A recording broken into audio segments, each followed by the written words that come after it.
I discovered there's power in just letting the characters say what we're feeling about them. You've got to see Oliver riding Allie out of the flames. Nathan and Rosemary share a lot. They passionately love Elizabeth. Like, he literally went to jail to understand that line. There will be multiple suspects.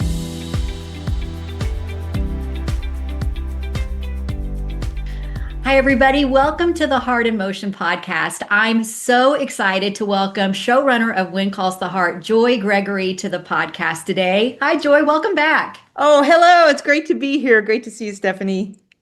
So excited to talk about these first couple of episodes on When Calls the Heart. I'm telling you, people are talking about they're loving the pace, they're loving the action, all of the things that we are seeing so far. So I'm so excited to get your perspective on all of it and to catch up with you.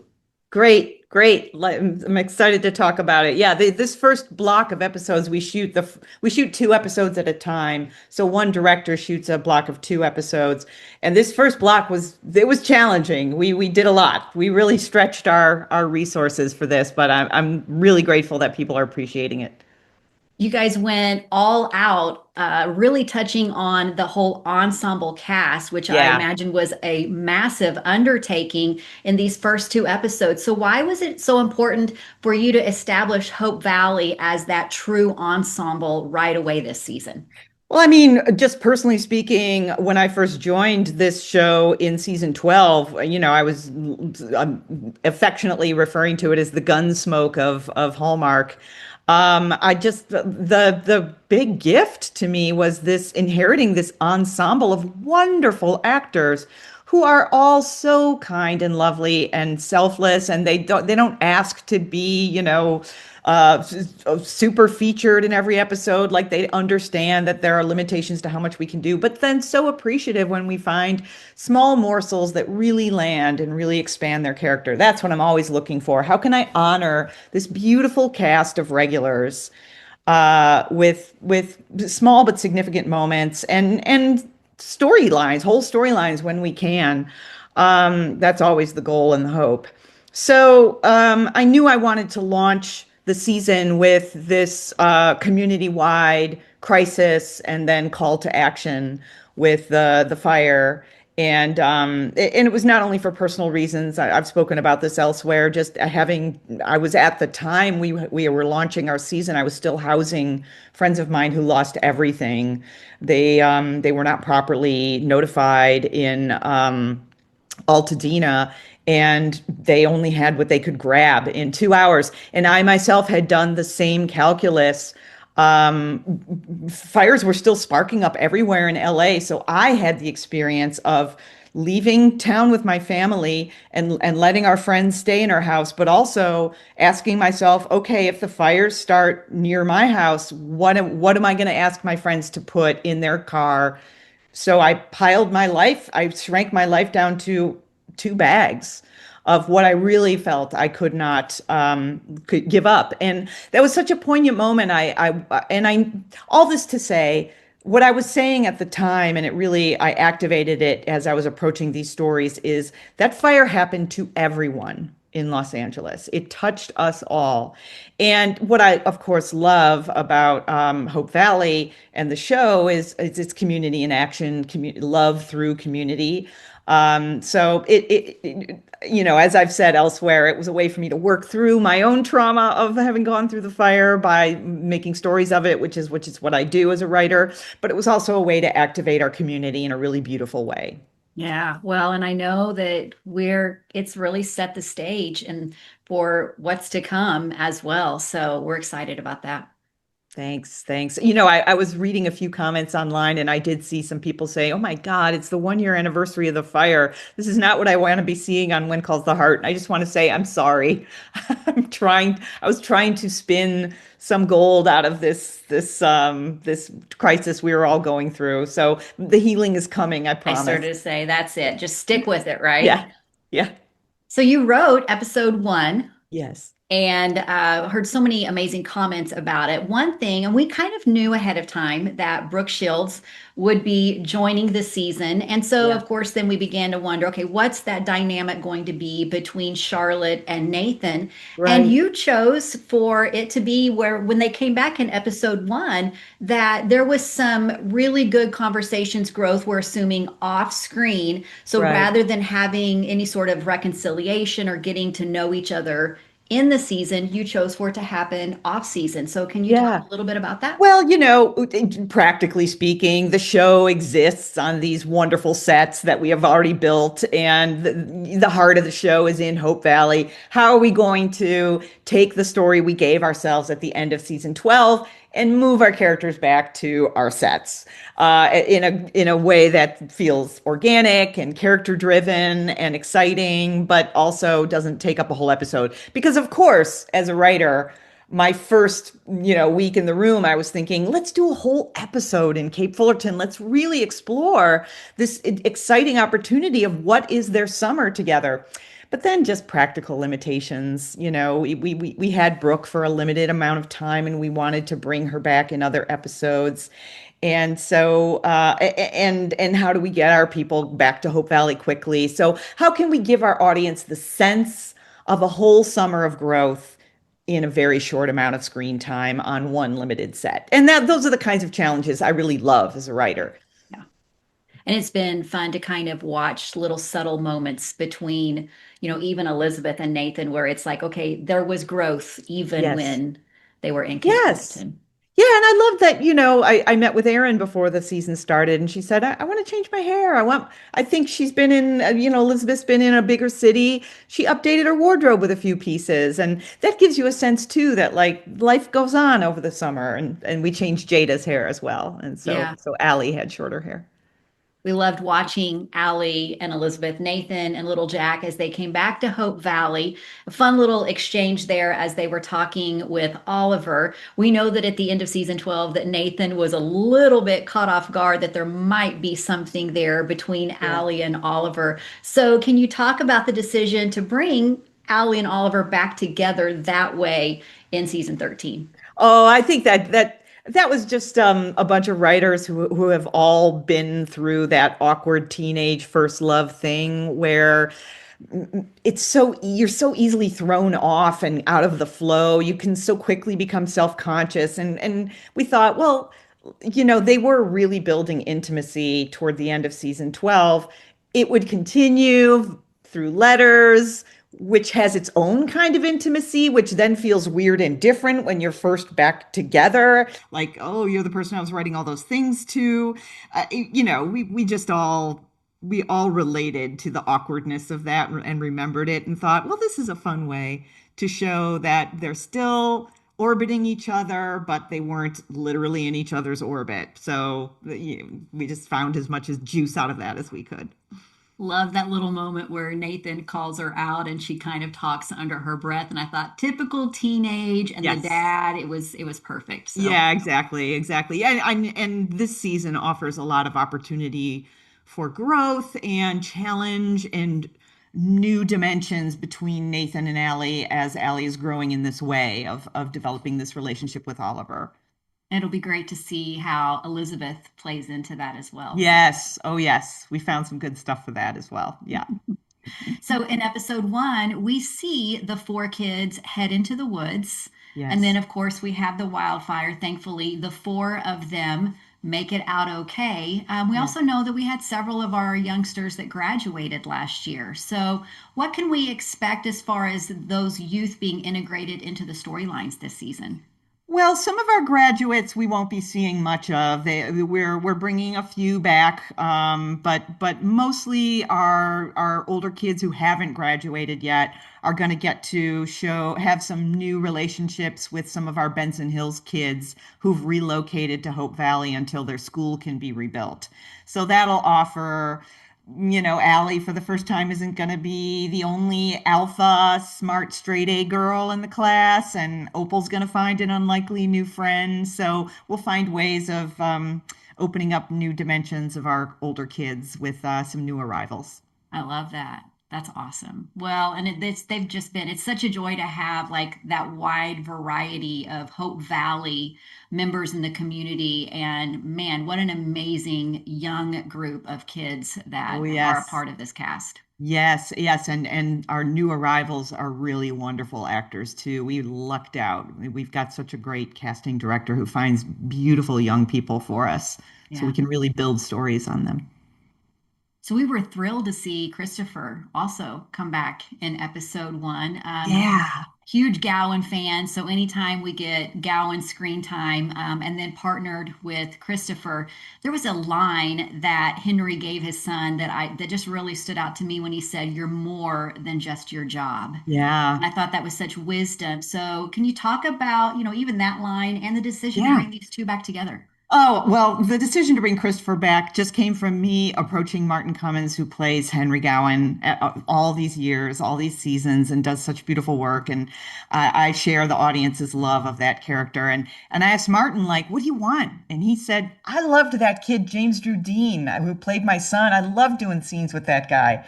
So I thought, yeah, great. I loved that actor too. And those scenes were great in that season. I had just recently rewatched that season. So I was really excited to bring him back. And that line to me, you're more than just your job, you know. That's an example of one of those lines like it wasn't too explained in the context of the scene. And a couple of times we asked ourselves, and some of our notes givers asked, like, is this a sidestep in the scene? Does it have to be there? But I loved that it wasn't fully explained because, our audience has been loyal with Henry and they've seen all that he's gone through. They know how hard won that wisdom comes for him. How, like he literally went to jail to understand that line. Yeah. Yeah. Well, you had also talked to me when we chatted back last season that you had some ideas and dreams for Minnie this season. And Yes. in episode one, she's willing to step up and kind of lead Hope Valley to school while Elizabeth's gone. That Yeah. doesn't end up needing to happen. But I know that we've kind of it gave her an opportunity to reflect. And as she's Yeah. walking with Joseph on Main Street, she kind of starts thinking about what might be next for her. So, can you talk Yeah. about that development? Yeah, yeah, that's one of those fun examples. There were a couple of them this season of I discovered there's power in just letting the characters say what we're feeling about them. We spent a couple of days in the room thinking, let's really have Minnie take over the classroom for a few episodes. And we knew that was risky because, that's where we all most identify Elizabeth. But we thought, let's really lean into this dilemma of Elizabeth needing to stay in Cape Fullerton and see what it does for Minnie to be in the classroom. And we got excited about it. And then we realized, no, we really need to just kind of reset the series by the end of the pilot, the premiere rather. And so we had Minnie say what we were feeling, which was like, now that we sat with, let's see what would happen with Minnie taking over the classroom and think how much she would grow and find her own voice. And we thought, well, let's have Minnie say that she felt that way too. Sitting and thinking about that made me think, I want to open up something new in my life and I don't know what it is yet. She was just saying what we were feeling. Love that. So another serious moment is when, last season we had a powerful moment, episode 11, when Nathan and Bill are talking together. Yeah. And I don't even know if you know this or not, but I do a Kevin McGarry countdown where all of these Hardy fans, they vote for top moments.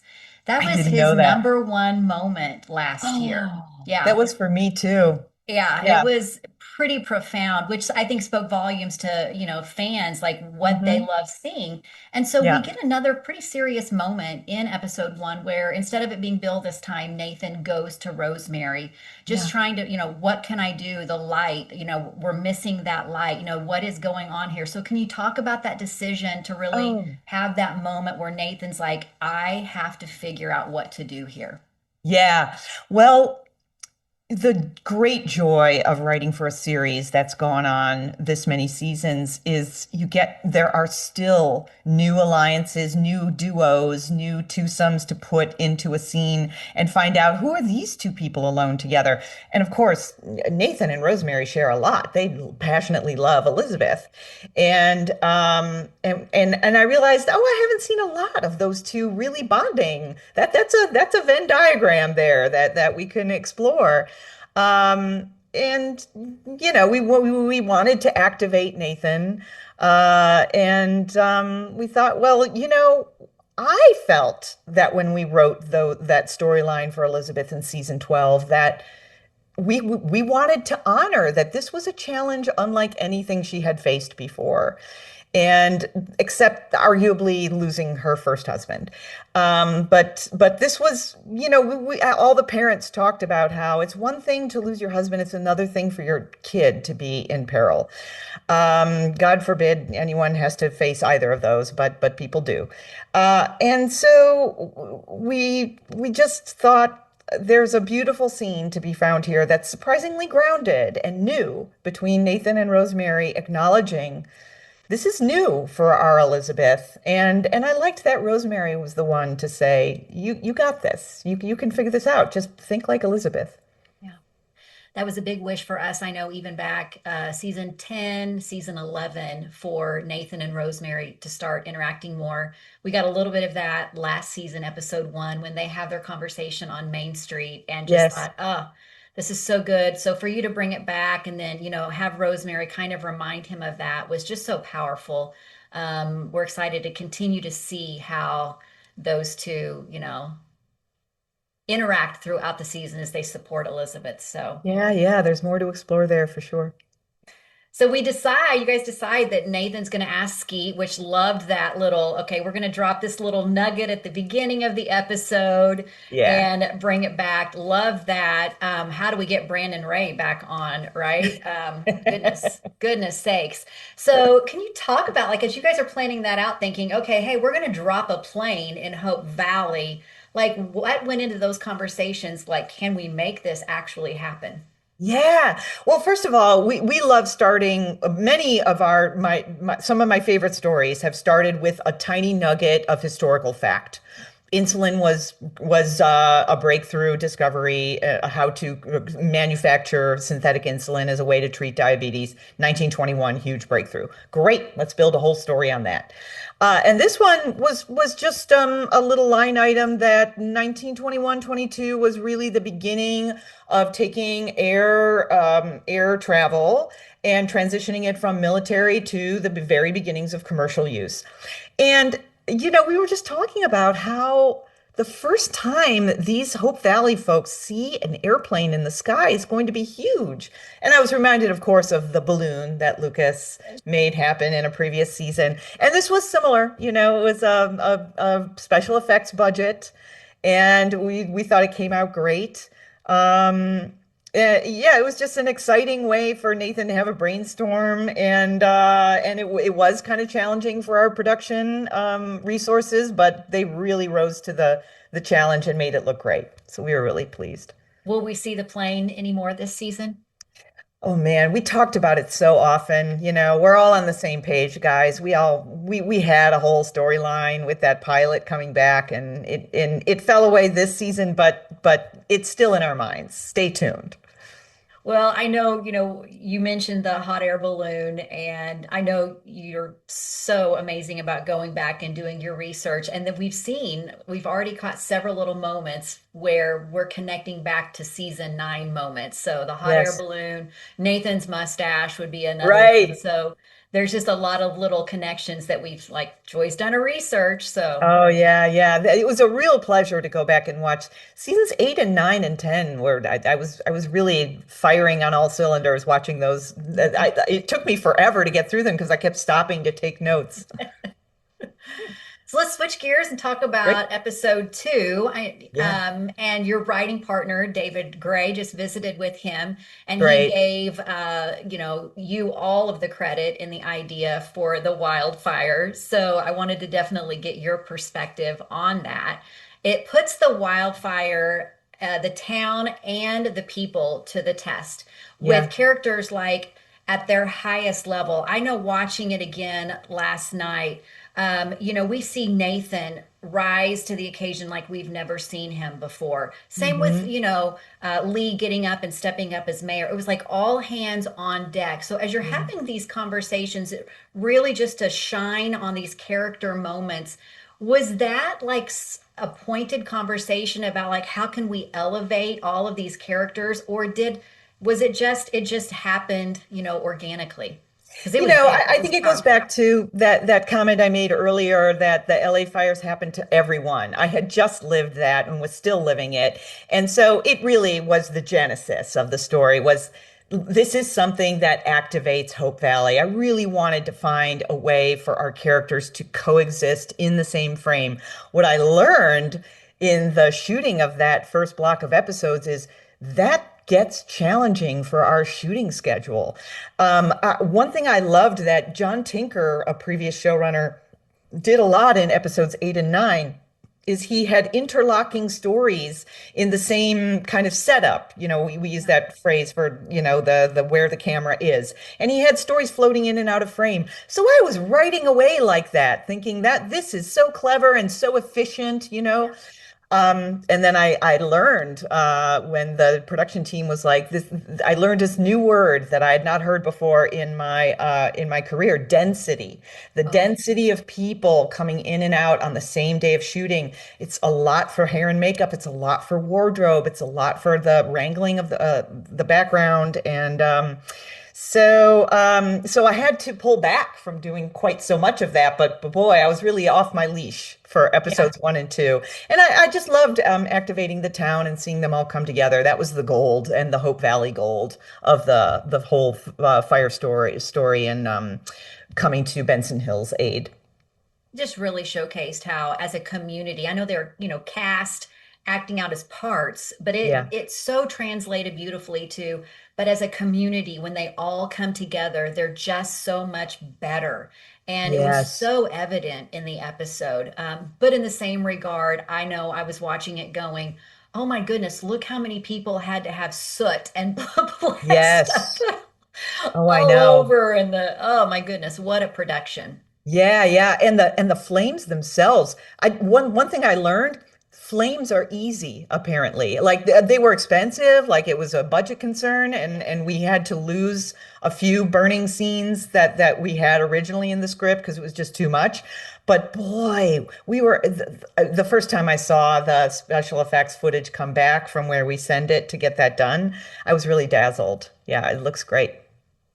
So I don't know if this was something that I caught or picked up on, true or false. In the past, when we've seen Nathan go out on Mountie business, Allie is a little bit, I mean, she's pretty relaxed about it. She's used to her dad being the Mountie. Yeah. I know in past, we've kind of worked through Elizabeth having that fear. It almost felt like in episode 2, a little bit of a role reversal. I know I saw 3 times where Allie is really concerned about the Yeah. situation and about her dad.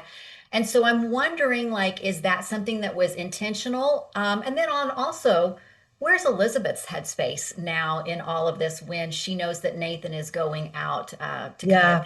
deal this? Right. Well, fire is a chemical change. And Allie she was in those flames. And I loved how Jada played it. We wrote it this way, but she also played it beautifully, that she was being strong and tough for Opal. She was like, we're going to get out of here. And I watched documentaries of previous wildfires and there was one that haunts me still, where a family was filming inside their car, driving through flames, not sure they were going to make it. So when I imagined Allie being strong for Opal, I just really understood that probably changed her and made her more afraid. And she can't show it when she's with Opal, but she can show it when her dad's about to go back into the fire. Yeah. But I think Elizabeth, just being more mature and having been married to a Mountie before, she understood like he's not going into the flames. He will keep himself safe. But Allie had the trauma of having just looked those flames in the face. Yeah. I remember getting a text message last night in the middle of the episode, and somebody was like, "This is so intense. This is so intense," Yeah. and thinking in my mind, it's going to let up, it's going to let up. And so there was this amazing balance, that levity where it comes in and it's like, okay, now, Elizabeth and Rosemary realize, we need to bring in some hope and some joy. Could you talk a little about when you guys are planning, we need to have these serious moments, but we also need to provide that levity. There's even some little hints of romance in there. Yeah. What is that planning like? Well, it's such a team effort. Our executives, I think, were the ones who said to us, our wonderful Hallmark executive, Jillian Profeta, I remember in a note session said, I think we've got to see, first of all, she was like, we've got to see Oliver riding Allie out of the flames, just have to. And I was like, yes, Good correct. job, Typing Jillian. that immediately. Yeah. And then she was also the one to suggest that Oliver make an arrest in front of Allie, and that was really good That too. was so good. It played so well. I know what the checklist is of a When Calls the Heart episode, and I know like even with a town next door that burned down, can we try to get some like Rosemary, Elizabeth, Lucy and Ethel vibe? But I will say, I did second guess myself at a few points, thinking, is this just not this episode for like, let's put on a show? And I was concerned. Of course, I trust our wonderful actors. I knew Aaron and Pascal would never make it seem anything less than perfectly felt. But I did worry, like, are we pushing too much for like sweetness in an episode that really just shouldn't have it? And no, it's perfect. I love it. And it does feel of a piece. Like I did buy it. Was there a moment in episode two? I know you mentioned Heart to Hearties that there was the stoplight scene with Lucas and Nathan that you fought for, which we're Yes. so glad you did because we love the Yes. two of them together. Was there anything in episode two that you were like, this must stay in the episode? There was a scene that David, who wrote it, and I loved it the minute I read it in his first draft. And the episode was sprawling and production was saying like, guys, I just don't know if we can make this happen in our time frame. Please do everything you can to pull it down. And we kept looking at this small moment when Rosemary is giving instructions on the radio to Benson Hills, and Lee rushes in to call Mayor Coulter, and they just have this moment of looking at each other across the empty saloon, like this is real, this is happening, and we kept looking at it, going like we could drop it, but no, I fight for those unspoken moments. Those are always so powerful. And that's saying something for me as a writer because I love my dialogue. But no, sometimes those unspoken moments are the ones. And I knew that one was good. David and I both kept resisting the urge to fight, to cut it. And I'm so glad we kept it. I loved it. It played so well then when Elizabeth is doing her journal entry. And Yes. in the middle of that journal entry, we see Lee come down the stairs, and it's just that moment of reality. Oh, it got me all teary-eyed with Yeah. Rosemary, where the reality is starting to set in for her after she's kind of came off of this high. I know that, there was a moment where the words we're talking about the past, but we're also talking about the future. Yes. Can you speak to that moment? It was just so powerful to have Elizabeth writing in her journal at that moment, and then Yeah. Yeah. I will say that that moment, I feel like that's the kind of benefit, if that's the word, that you get from using something that you've lived through so recently. Is like I just felt like I knew that Rosemary and Lee were in denial about the loss of their dream that they'd worked through for years, that the playhouse and the park were just burned to the ground in ashes, and they were just like, we're going to go go go go go and not stop and talk about it. And then comes the first moment you look and talk to, and acknowledge that this happened. I'll tell one brief story. My dear friends who were living in our home had this haunting moment at dinner when we were starting to get in the flow of just socializing over dinner together. And one of them mentioned, oh, remember when Jasper made, their son had, when he was little, he made that drawing. And then they just both realized that drawing is gone. It's just this constant reckoning that keeps coming over you. And so having just lived through that, I felt the confidence to execute. I knew what that moment was for Rosemary and Lee. Yeah. And at the same time, that entry, that journal entry talked, it spoke, we got to hear a little bit of Elizabeth's thinking in that at this point in her life, what was meaningful in the past, like there's meaning now just as meaningful. And I think that it was such a way to just kind of sum up what has just happened and how Yes. we can work through it and that there is Yes. light on the other side of these things.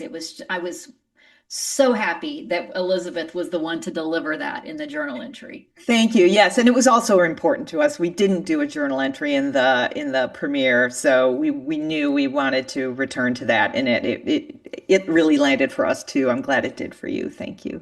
The big ending of episode 2 is Lee making a pretty profound accusation that maybe we need to dig in a little bit more to McGinty and his involvement, if there is any, with the wildfire. So, what can Yeah. you tease about Lee's suspicions and how that carries forward? All I'll say is there will be multiple suspects. Okay. And I can't let you get away without saying what an amazing performance by Alex, who plays Gwendolyn, Yes. last night. So excited. I know we've talked with Kevin Smith, and he was just thrilled to work Yeah. with her this last season. So, what can viewers expect about her involvement in the season? Well, Alex is a really special young actor, and she became a really treasured member of the Hope the When Calls the Heart family in this season. But I will say that she brings an opportunity for the Coulter family to kind of experience a troubled young person and try to heal her and win her trust. But then, this being Hope Valley, Gwen's also going to have some gifts to bring to Rosemary and Lee. Love it. That's awesome. Okay, so looking back at episodes 1 and 2, now that they've aired, is there a moment that you're particularly proud of? Maybe because it either landed emotionally so well or because of just what it took to get there? Well, I would say, yeah, the fire was such an accomplishment for our resources. I was really proud of um, how we really gave a sense of the effect it had on everyone in the community. I'm trying to think of there were so many specific moments. One thing that I really loved is, here's an example of like limitations. They exist on every show. So we wanted to have Lee see the beautiful entryway of Goldie National Park that they built for us. We wanted to set it on fire and have Lee see it burn down. We just thought, oh, that's like, we're going to play a whole arc, emotional arc. We should see that moment. And at the end of the day, it was just one thing too many. And instead, we just gave Kevin a stack of flyers for Rosemary's Playhouse, and that he threw them away and then knew that's not the way to deal with this trauma and took one back. And that to me was such a great example of like, sometimes you shoot for the moon, but all you need is an actor and a piece of paper, and they can bring you the sense of loss and the sense of trauma. That is so amazing because I asked David specifically about that, about Lee tucking the pamphlet in his pocket. So it was Yeah. definitely a pretty important moment and profound. It's there. So anyway. Thanks. Thank you. Joy, thank you so much for taking some time to talk about episodes 1 and 2. We are so excited for what's ahead. I know you've shared that, the wildfire is kind of like the spine of the season and everything that's going to carry forward. So we're really excited to see where season 13 takes us. I can't wait to share it with you all. It's great to talk to you, Stephanie. All right. Thanks so much. Bye-bye. Okay, bye-bye.